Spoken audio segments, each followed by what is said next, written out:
손흥민 JB 타임즈. 더마카와 함께 시선 집중의 문을 열겠습니다. 어서 오세요. 네, 안녕하세요. 더마카입니다. 손흥민 선수가 어젯밤에 시즌 18호, 19호 두 골을 몰아넣었습니다. 네. 이로써 차범근 선수가 독일에서 세운 한국인 유럽 리그 단일 시즌 최다골 넘어섰고요. 네. 어디까지 질주할지 좀 기대가 되는데요. 일단 20은 넘어야죠, 당연히.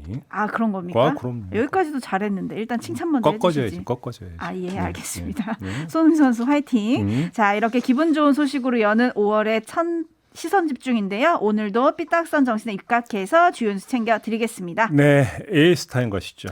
지난주 목요일에 발표된 인수위의 손실보상안 전체 피해 규모를 과학적으로 산정한 것을 아주 강조를 했습니다. 네. 하지만 지난주 금요일 저희가 인터뷰했던 김종민 전 전국 자영업자 비대위 대변인조차 대학생 PPT 수준 발표였다. 자영업자들 대출만 200조가 늘었는데 손실이 54조라니 말이 안 된다라면서 아주 혹평을 했는데요. 네. 게다가 소상공인과 자영업자에게 얼마를 지원을 할지 그 구체적인 금액이 정해지지 않은 데다가 차등 지급안이 나와서 네. 공약이 후퇴된 거다, 번복된 거다 논란이 아주 일고 있습니다. 네. 여기에 안철수 위원장의 말 한마디가 논란에 기름을 부었는데요. 직접 들어보시죠.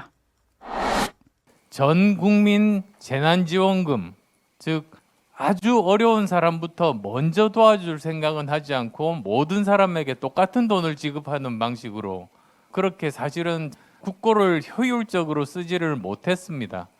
그러다 보니까 어느 정도 형편이 괜찮으신 분은 돈을 받으면 소고기를 사서 드시고 형편이 어려운 분은 그 돈 받아가지고는 가게를 운영할 수도 없고 월세도 낼 수 없을 정도로 정말 아무 도움이 안 되는 이런 일들이 발생을 하게 된 거죠. 네, 논란이 커지자 인수위는 재차 입장을 냈는데요. 네. 일부 소상공인을 대상으로는 1,000만 원을 초과하는 지원도 계획 중이다.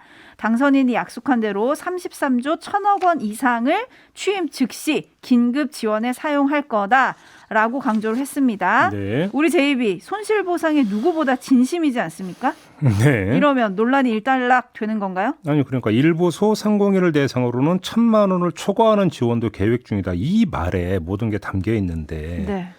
애시당초 윤석열 당선인이 후보 시절에 했던 공약이 뭐였어요? 600만 원 일괄 지급하고 손실보상은 보상만큼 소급 적용해서 지급하겠다는 거였잖아요. 그렇죠. 그런데 일부 소상공인은 1,000만 원을 초과해서 지급하기도 한다. 차등 지급이잖아요. 네. 지금 지원금은 일괄 지급 아니었나요? 그다음에 보상은 손실 본 만큼 소급해서 하겠다. 네. 그냥 대선 때 약속만 지키면 되는 건데 이걸 지금 틀어버린 거잖아요. 그렇죠. 그렇기 때문에 소상공인과 자영업자들이 지금 반발하고 있는 거 아닙니까? 네. 그냥 원래대로 하시면 돼요. 왜 틉니까? 틀기를. 아니면 그러니까요. 틀어야 되는 이유를 분명히 밝히고 양해를 구하든지. 네. 그것도 아니고 이것도 아닌 거잖아요. 지금. 네. 레드헤어님, 법카로 세비로 오마카세 드시는 분들이 재난지원금으로 소고기 사 먹으면 안 되는 건가요? 라고 따져주셨는데 네. 인수위가 지금 내일이죠. 국정과제를 발표한다는 거 아니겠습니까? 네. 거기에 또 이 내용이 어떻게 들어갈지 시선 집중해 보겠습니다. 네. 뉴스와 분석이 함께하는 제이비타임즈 오늘 주목할 뉴스 챙겨드릴 텐데요. 첫 번째 뉴스는 어떤 건가요?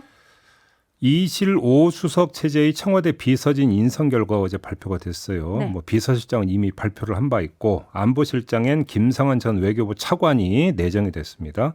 가장 눈길을 끄는 사람은 안보실 1차장에 내정된 김태효 전 청와대 대외전략기획관인데 이 사람을 발탁한 이유를 한번 직접 들어보시죠. 김태효 내정자는 대통령 대외전략기획관을 역임한 분으로서 이론과 실무를 겸비한 안보 분야의 전략통입니다. 교착 상태에 빠진 남북 관계를 개선하고 원칙 있는 대북 정책 추진의 기틀을 마련해 줄 적임자라고 판단했습니다.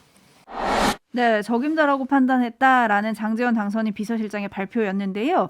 근데 이분 이전부터 논란이 조금 있지 않았나요? 좀 정리를 해봅시다. 그러니까 한반도 유사시에 일본 자유대의 개입을 언급해서 대선 후보 TV 토론 과정에서도 논란이 됐던 인물이었죠. 네.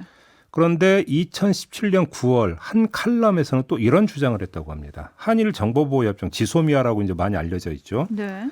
이 그 지소미아로 양국이 북한에 관한 군사 정보를 공유하는 차원을 넘어서 7년간 보류되어 온 한일 상호 군수 지원 협정을 조속히 체결해야 한다. 이렇게 주장을 했다라는 겁니다. 네. 자, 장제원 비서실장은 김태효 내정자를 두고 안보 분야의 전략통이라고 평가를 했는데 그 안보 방향이 일본과의 군사적 밀착도를 높이는 방향 쪽으로 간다면 과연 국민적 동의가 있겠느냐. 네. 이걸 일단 먼저 좀 점검을 해봐야 되는 거고요. 또 한 가지는 남북 관계를 개선하고 원칙 있는 대북 정책 추진의 기틀을 마련해 줄 적임자다 이렇게 지금 평가를 하지 않았습니까? 네. 그런데 이미 알려진 사실 한번 상기해 볼까요? 이명박 정부 때 돈봉투를 건네며 정상회담을 제안했다고 북한이 폭로했던 아주 이례적으로 폭로했던 그 당사자 아닙니까? 네. 남북관계 개선, 원칙 이건 고사하고 북한과의 관계가 제대로 좀 틀 수 있을 것인지 일단 이거부터 가장 기본 출발점부터 점검을 해야 되는 그런 대상 인물 아닌가요?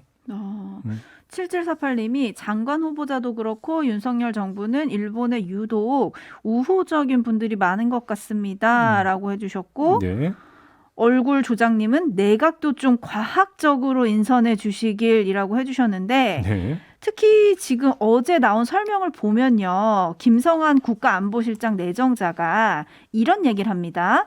경제와 안보의 구분이 모호해지는 경제안보 시대에 적극적이고 능동적으로 대처한다는 취지에서 안보실 1차장 산하에 안보전략, 외교, 통일비서관에다가 경제안보비서관까지 신설했다라고 했거든요. 그래서 언론은 벌써 실세 차장이 그러니까 나타나는 거 아니냐 이런 네. 식으로 지금 묘사를 하고 있는 거 아니겠습니까? 그러니까요. 뭐 이렇게 되면은 거의 그 전반을 컨트롤한다 네. 이렇게도 볼 수 있는 거 아니겠습니까? 역할이 더 커지는 게 맞는 거죠. 김태효 교수 역할이. 그렇죠. 요거를 좀 지켜봐야 될 것 같고 네. 조금 전에 얼굴 조장님이 내각도 좀 과학적으로 인선해 주시길이라고 하셨는데 안철수 인수위원장이 제안했던 자리가 있잖아요. 네. 대통령실 과학교육수석. 음. 이번에 근데 빠졌습니다. 새로 생기지 않았어요. 그런데 이제 장제원 비서실장의 말은 이제 교육 비서관도 있고 과학 비서관도 있다. 그러니까 교육 과학 챙긴다 이런 주장을 했더라고요. 그런데 안철수 인수위원장의 주장은 교육과학 수석이라는 자리를 둬서 그만큼 좀 힘을 실어줘야 되는 거 아니냐 이런 취지잖아요. 네. 실무를 뭔가 담당하는 비서관이 있는 거 없는 거를 떠나서 교육과학 수석이 생기면 당연히 그 산하에 교육비서관과 과학비서관이 있게 되겠죠. 근데 문제는 등급을 올려주느냐 마느냐의 문제인데 그게 네. 아니라는 거고요. 근데 안철수 인수위원장이 자신의 어떤 간곡한 요청이 받아들여지지 않은 이유를 공간으로 내더라고요. 네? 대통령 집무실이 이제 이전이 되잖아요. 공간? 네. 그런데 문제는 이제 그 용산 청와대 사무실 자리가 150석 정도밖에는 들어갈 수가 없다고 한다. 그래서 좀 더 많은 사람들이 들어갈 수 있도록 공사를 아마 하는 중이다. 그렇게 되면 아마 청와대 조직도 좀 더 늘어나고 필요한 부분에 그런 분야들이 생기지 않을까 생각한다. 이렇게 이야기를 했다라는 거예요. 아하. 그러니까 본인의 간곡한 요청이 받아들여지지 않은 게 공간 문제인 것처럼 그렇게 이야기를 했는데 정말 이걸까요? 공간이 넓어지면 될까요? 이거 좀 뭔가 궁금한데. 공간이 의식을 지배하는 게 아니라 공간이 인사를 지배하고 있다. 이런 이야기가 되는 거죠. 오, 9162님이 바로 그걸 보내주셨는데 공간이 인사도 지배한다. 아 그런가요? 네. 이런 걸 두고 이심전심이라고 하네. 네. 네. 어쨌든 안철수 패싱 아니냐 이 질문에 대해서 장제원 비서실장은 패싱이라니 라면서 반문하고 누구 추천이라는 게 의미가 없다. 우리는 네. 온전히 합당을 해서 뿌리를 합친 상황이다라고 했는데 과연 그럴지 좀 지켜보겠고요. 네. 제이비타임즈 다음 주목할 뉴스는 어떤 건가요? 오늘부터 이제 청문회가 이제 본격적으로 시작이 되죠. 그렇죠. 장관들 관련 의혹이 계속되고 있는데요. 몇 가지만 추리겠습니다. 이분은 장관이 아니라 총리 후보자인데요. 한덕수 총리 후보자 부인 최모 씨가 2010년에 미국의 뉴욕, 워싱턴 DC 그리고 서울에서 차례로 열린 풀브라이트 장학회 창설 60주년 기념 미술 동문전에 유일한 특별 초대 작가로 참여를 했다고 합니다. 아 여기도 풀브라이트인가요? 네, 미술 동문전이니까 풀브라이트 장학금을 받은 미술가들의 어떤 전시회라고 보면 되는데 네네. 부인은 풀브라이트 장학생 출신이 아니라는 거죠. 그래서 오. 특별 초대 작가로 참여를 했다라는 건데 네. 자, 풀브라이트 60주년 기념 행사와 전시회는 어디서 후원을 했느냐? 바로 주미 한국대사관에서 후원을 했는데 이때 대사가 누구냐? 한덕수 후보자라는 겁니다. 아하. 남편이 그 수장으로 있는 대사관에서 후원한 전시회에 부인이 특별 초대 작가로 초청을 받았다. 이런 이야기가 되는 거겠죠. 네. 근데 이 풀브라이트 전시회 출품 이력이 미술가들의 상당히 선망하는 거라고 하네요. 그래요? 그래서 여기 이제 그 초대받고 이러면 작품 가격에도 영향을 미친다고 하는데 이 최 씨도 이 서울대 미대 동창회 홈페이지에 게재한 자신의 이력에다가 2010년 풀브라이트 동문 전시회를 포함을 시켰다고 하고요. 네. 이 전시회에 참여한 지 2년 뒤인 2012년 10월을 시작으로 모두 3차례의 개인전을 열었고 효성그룹과 부영주택 등의 그림을 팔았다고 합니다. 최 씨는 한덕수 후보자가 주미대사로 재직하던 시기에 미국에서 5번의 전시회에 참여했는데 이 가운데 4번이 주미대사관이 개최한 전시회였다고 합니다. 남편이 주미대사였던 시절에. 네, 이러니까 이제 이번에는 남편 찬스 이야기가 나오고 있는데요. 그렇군요. 이에 대해서 한덕수 후보자 쪽은 최 씨가 주최 측의 요청을 여러 번 고사한 끝에 초청 작가로 참여했다고 밝혔는데 해명해야 되는 건 고사한 끝에 참여했다가 아니라 왜 초청했느냐. 동문도 아닌데 네. 이걸 해명을 해야 되는 거거든요. 왜 특별 초대 작가가 됐느냐. 그러니까 네, 이건 요거를 해명이었고요. 네. 오늘 청문회에서 해명을 하시겠죠. 좀 네. 들어보도록 하고 박진 외교부 장관 후보자의 의혹도 불거졌습니다. 이제 나중에 본인이 시인했으니까 의혹을 넘어서 이제 사실로 봐도 될 것 같은데요. 그렇죠. 사실. 네. 부인 조모 씨가 위장 전입을 했다고 합니다. 1997년 9월 25일에 서울 영등포구 여의도동 아파트로 전입 신고를 했다가 5개월 뒤에 주소지를 다시 실거주지인 마포구 도화동으로 옮겼다고 합니다. 박진 후보자 쪽은 장녀가 여의도에 있는 중학교에 진학하기 위해서 위장 전입을 했다고 시인을 했고요. 네. 이 장녀는 1999년 8월에 미국 유학을 떠나기 전까지 여의도 윤중중학교를 다녔다고 합니다. 여기서 또 하나 관심사는 위장 전입한 주소지가 있지 않습니까? 있겠죠. 이 가구주 문제가 좀 그 제기가 되던데 아직까지 누구인지는 실명에 나오지 않아서 모르겠는데 또 이것도 지금 논란 조짐을 보이고 있더라고요. 네. 청문회에서 어떻게 나오는지 한번 좀 봐야 될 것 같습니다. 그러니까요. 그 가구주와 무슨 관계였는가 이것도 그렇죠. 좀 따져 물어야 될 것 같고요. 예. 언젠가부터 청문회에서 위장 전입이 필수 요소가 됐다 이런 말이 나오는데 사실 기억을 거슬러 올라가면 이거 하나로 낙마하던 시절도 있었죠. 그렇죠. 네, 아무튼 그렇다. 한편 박진 후보자 자녀 관련 의혹 이게 끝이 아닙니다. 두 자녀가 해외 장기간 체류 중인데 이를 신고하지 않아서 건강보험 혜택 여부가 지금 논란이에요. 그러니까 이제 국외에 체류하는 경우에는 보험급여가 지급되지 않는데 박진 후보자의 딸 같은 경우는 해외에서 지금 살고 있고, 네. 그렇죠. 그런데 한국 병원에서 출산한 기록이 있다는 겁니다. 네. 그러면 이때 보험 적용이 됐느냐? 이걸 지금 확인을 했는데 아직까지 여기까지는 확인이 안 된 것 같고요. 네. 이것도 한번 청문회에서 좀 지켜봐야 될 사안인 것 같습니다. 네, 그리고 오늘 또 원희룡 국토부 장관 후보자의 청문회도 열리는데 지금 계속 법카가 논란이거든요. 그렇죠. 오늘 아침에 전해진 보도에 따르면 제주도 총무과가 원희룡 지사 단골 식당에서 1,800만 원을 사용을 했는데 하루에 6번 결제한 적도 있다. 그렇다고 하더라고요. 하루에 6번. 네. 6끼를 드셨을까요? 아무튼 이런 의혹들도 있는데요. 어떻게 후보자들이 말을 할지 네. 좀 궁금해지고요. 참고로 오늘 청문회에 서는 분들이 많습니다.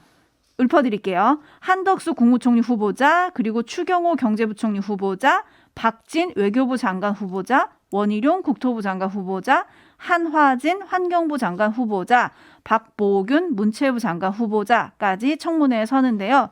누구도 의혹 하나 없는 분이 없습니다. 네. 일정이 겹쳐서 제대로 이뤄질까 좀 우려도 되는데요. 시선 집중해 보도록 하겠습니다. JB타임즈 다음 주목할 뉴스는 어떤 건가요? 민주당이 청와대에 요청을 했다고 그래요. 내일로 예정된 국무회의 일정을 조정해달라.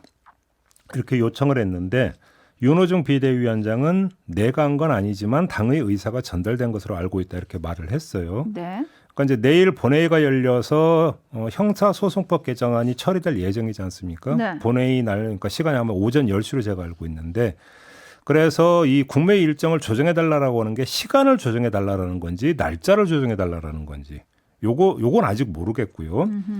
국무회의 일정이 조정이 되면 아마도 이제 오늘쯤에 기자들한테 공지가 있을 가능성이 있는데 네. 다른 요인을 고려하면 시간을 조정하는 게 아니라 날짜가 조정될 가능성도 있는 거 아니냐 이렇게도 좀 봐야 될 것 같은데요.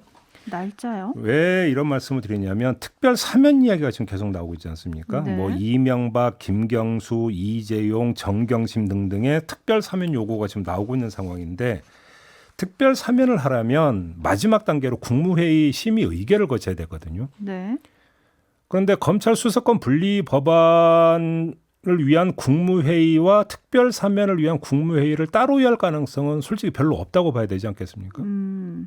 그래서 이제 같이 처리를 해야 되면 그러면 특별 사면 쪽에 방점을 찍으면 사전 절차가 진행이 돼야 돼요. 네. 무엇이냐면 사면 심사위원회가 열려서 여기서 그 심의를 한 다음에 법무장관의 상신이라고 하는 절차를 거치게 되고 네. 그 마지막 단계에서 국무회의의 심의 의결이라고 하는 이런 절차가 있어야 되는 건데 그런데 지금 사면 심사위원회가 소집됐다라는 이야기가 아직은 없거든요. 네네. 공개가 안 된 건지 뭔지를 좀 모르겠는데 그래서 이 절차를 고려를 한다면 내일 시간 조정 가지고 되겠느냐라고 하는 이런 어떤 그 추정으로 연결이 될 수가 있는 거죠. 만약 그럴 경우에 날짜까지 조정이 될 거다. 그렇죠. 그래서 날짜가 좀 하루 이틀 그러니까 미뤄질 수 있는 거 아니냐라거나 이런 어떤 그 전망도 좀 조심스럽게 나오고 있는데 네. 오히려 정반대의 경우도 물론 상정을 해야 되는 거죠.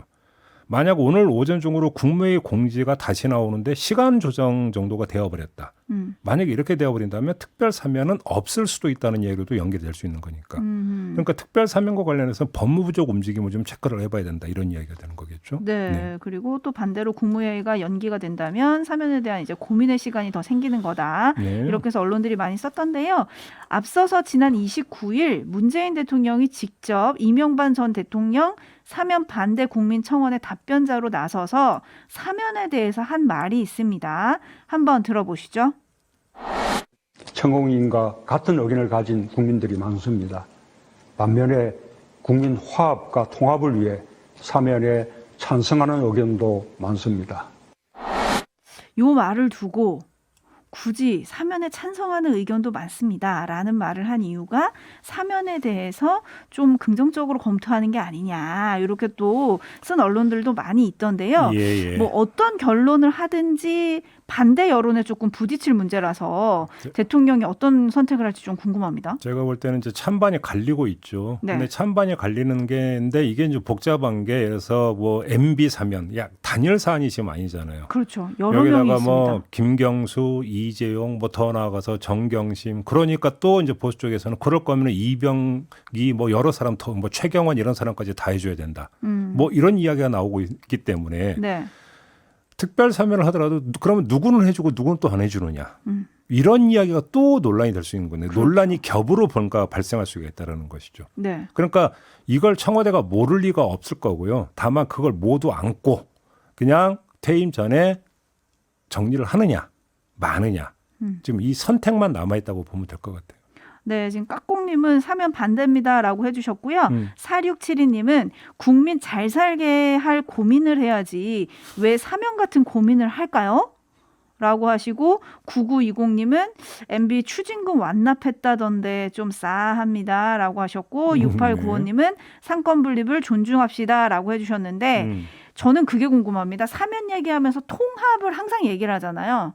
그게 정말 통합과 연결이 될까? 아니 지금 제가 논란이 겹으로 발생할 거라고 했잖아요. 그러니까요. 그럼 통합하고 정반대 아니겠습니까? 그러니까요. 마무리하죠. 담화가 수고하셨습니다. 고맙습니다.